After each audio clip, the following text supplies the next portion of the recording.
Jean-Baptiste Morel est un carpiste reconnu qui a à son actif de nombreux poissons records. La pêche de la carpe est souvent synonyme de pêche en étang privé avec poissons nourris au grain, berges aménagées et pelouses tondues. Mais pour Jean-Baptiste, pêcher la carpe doit être une vraie aventure, immergée dans des lieux atypiques. Le plaisir de sortir un poisson complètement sauvage offre alors une sensation bien plus forte. Nous avons donc proposé à Jean-Baptiste un défi afin qu'il nous montre ces pêches qu'il affectionne tant. Il devra pêcher exclusivement dans le domaine public des poissons 100% sauvages. Nous lui imposons 3 types de pêche dans lesquels il devra s'adapter. Tout d'abord, une pêche en grande roselière, puis une pêche 100% urbaine au cœur de Paris, pour finir dans un grand marais inaccessible où il ne pourra pêcher que de sa barque. L'aventure commence ici, en Sologne, dans cette immense roselière.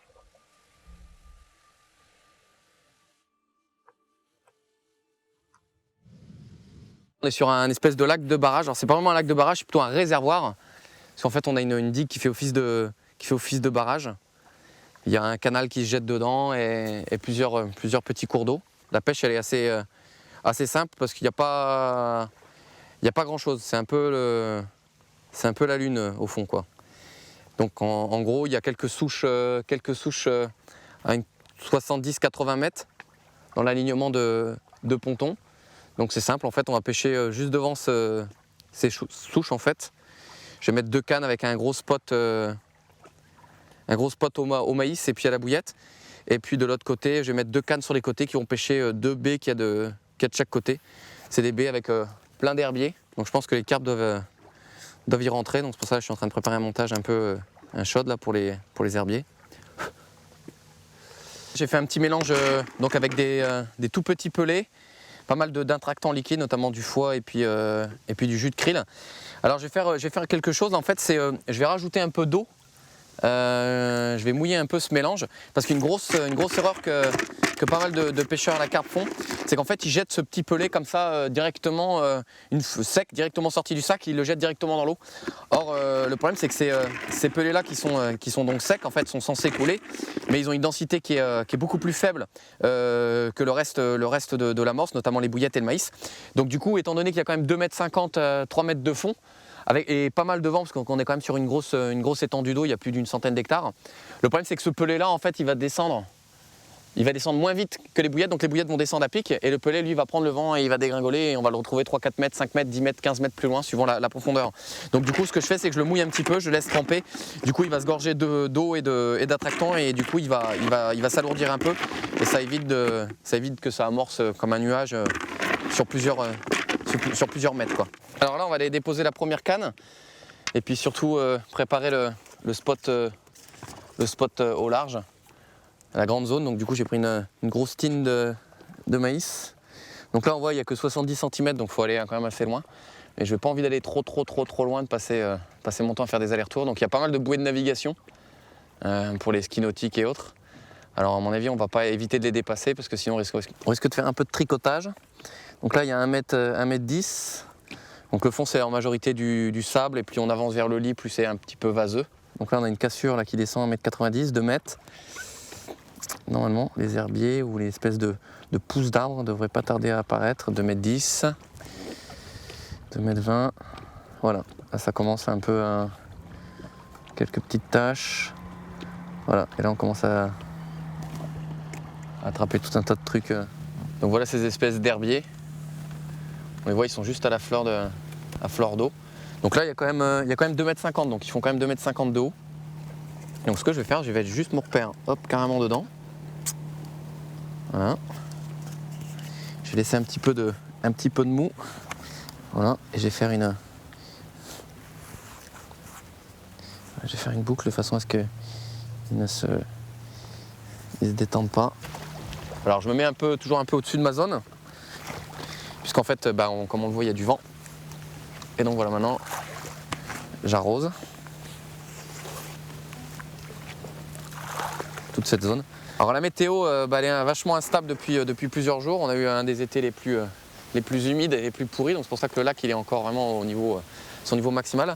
Et là ils annoncent avis de tempête pour les prochaines 24 heures voire 48 heures. Donc à mon avis je pense que on va prendre sévère. C'est aussi pour cette raison pour les raisons aussi un peu de sécurité, que j'ai décidé de pêcher. Là on voit je suis à même pas une cinquantaine, soixantaine de mètres de mon campement. C'est-à-dire qu'en cas de gros temps, si on ne peut pas sortir sur l'eau, eh ben, je peux quand même remonter mes poissons. Et puis je peux surtout continuer à pêcher, quoi.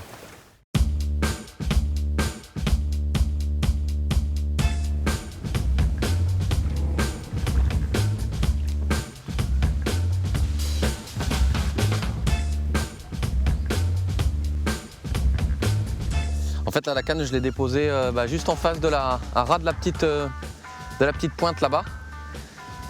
En fait le fond il est en dur, donc c'est plutôt une bonne zone d'alimentation pour les poissons. On va descendre ça de toute façon parce qu'on est un peu moins de prise au vent si c'est la tempête. Voilà. Forcément les poissons ils rentrent par les pointes d'un côté ou de l'autre. C'est rare qu'ils rentrent vraiment en pleine eau même s'il y a un gros herbier. Donc voilà, j'ai fait vraiment une petite tâche d'appât hyper attractif. Il faut espérer que si un poisson se pointe par là.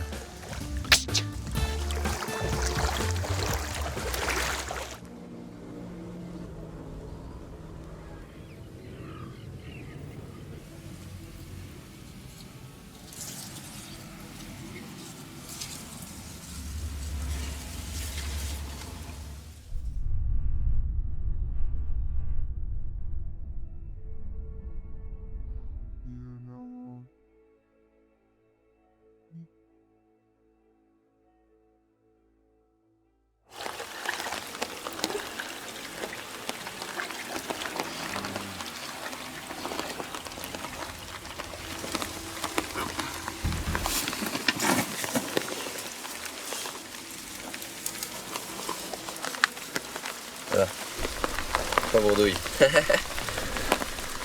Alors on va la remettre tout de suite à l'eau et puis on va aller remettre la canne, on va mettre un caouet parce que là il pleut sévère. Et puis voilà, c'est parti.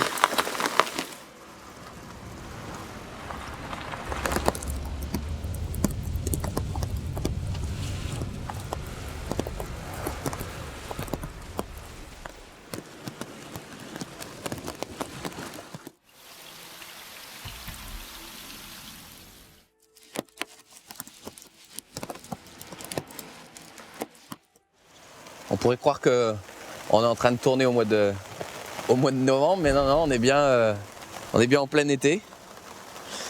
Donc là, j'ai les yeux rivés sur une application météo depuis ce matin. Et on a fait un poisson cette nuit, un petit poisson. Je me suis dit que ça allait finir par rentrer et en amener d'autres. Et apparemment, c'était un petit poisson de passage, donc les poissons sont pas là.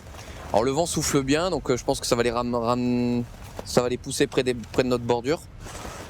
Voilà, le vent va pas faiblir, mais normalement d'ici 1 heure, ça devrait se calmer, quoi.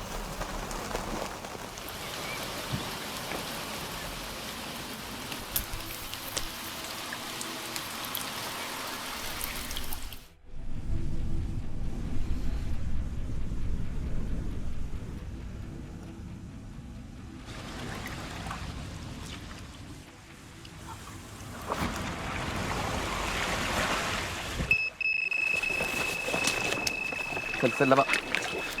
Celle au loin. Allez. On oublie les puisettes, mon gars, on est dans la merde. À mon avis, je pense qu'elle est plus dessus parce que ça fait plus de bruit. Alors ça, c'est la canne qui est très très loin, qui est située dans des arbres morts à environ une centaine de mètres. Donc là, le truc, c'est que le poisson a déroulé et là, il n'y a plus de... Je sens plus rien. Donc à mon avis, elle est tankée dans les... Elle doit être tankée dans les obstacles. Donc ce que je fais, c'est que je tire pas dessus. Parce que plus je vais tirer dessus, plus elle va essayer de rentrer dedans. Je sens rien, mais voilà. On va juste prier pour qu'elle soit encore dessus. Elle a fait un départ à 200 à l'heure. On va voir. Le problème des roseaux, c'est que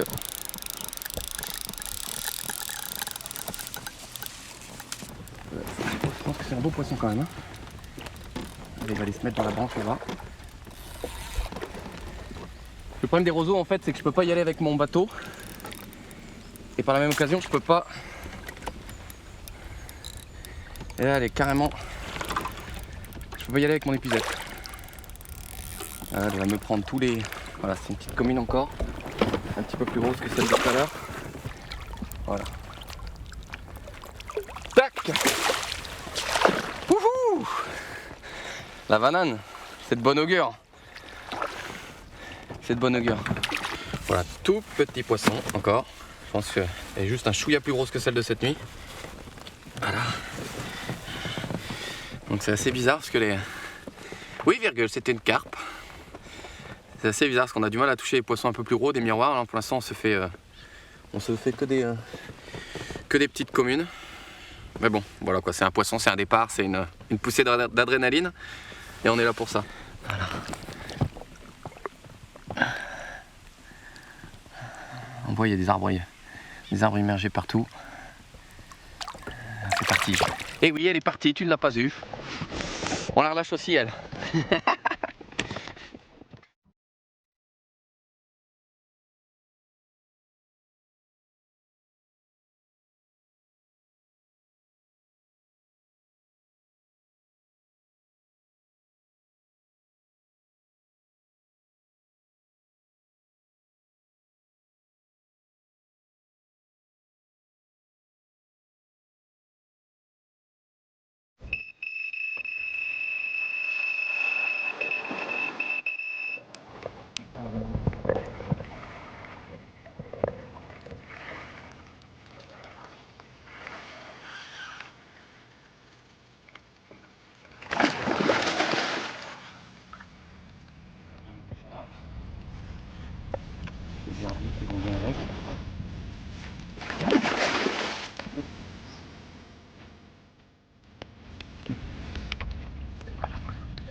Et on va la remettre à l'eau et puis on va aller affronter la nuit pour aller remettre la canne dans le noir à peu près au même endroit. Yes. Bon bah ça doit être quatrième touche, quelque chose comme ça de la nuit là. J'ai décroché un poisson tout à l'heure dans les bouées là très loin. Malheureusement, je pense que ça doit être un beau poisson. En fait il y a des bouées et j'avais pas vu entre les bouées il y a des câbles. Donc voilà, j'ai loupé un poisson dedans. Et là, une petite touche sur le fameux spot amorcé massivement là, donc si elle rentre, il y a moyen de d'enchaîner les touches assez facilement. Donc là ouais, quatrième touche. Miroir. Et ben voilà. Cette fois-ci une miroir la première. Voilà, c'est pas très gros mais bon voilà, c'est encore un poisson vu la taille de la superficie d'eau. Tout est bon à prendre. Voilà. Bien combatif. Donc ouais, ça va être la 4 ou 5e touche de la nuit là. Tip top. Hop, on va la remettre à l'eau en espérant que en prendre une beaucoup plus grosse.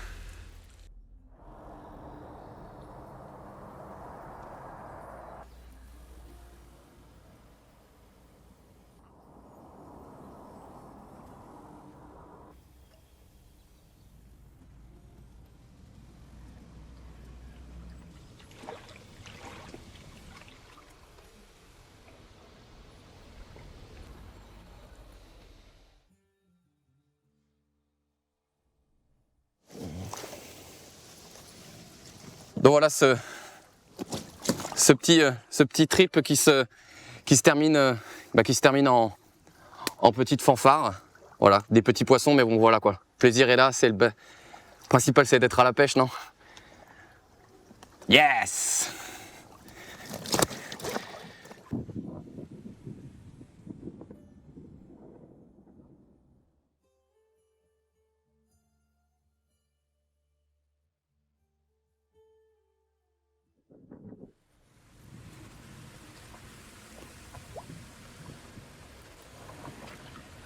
Hop.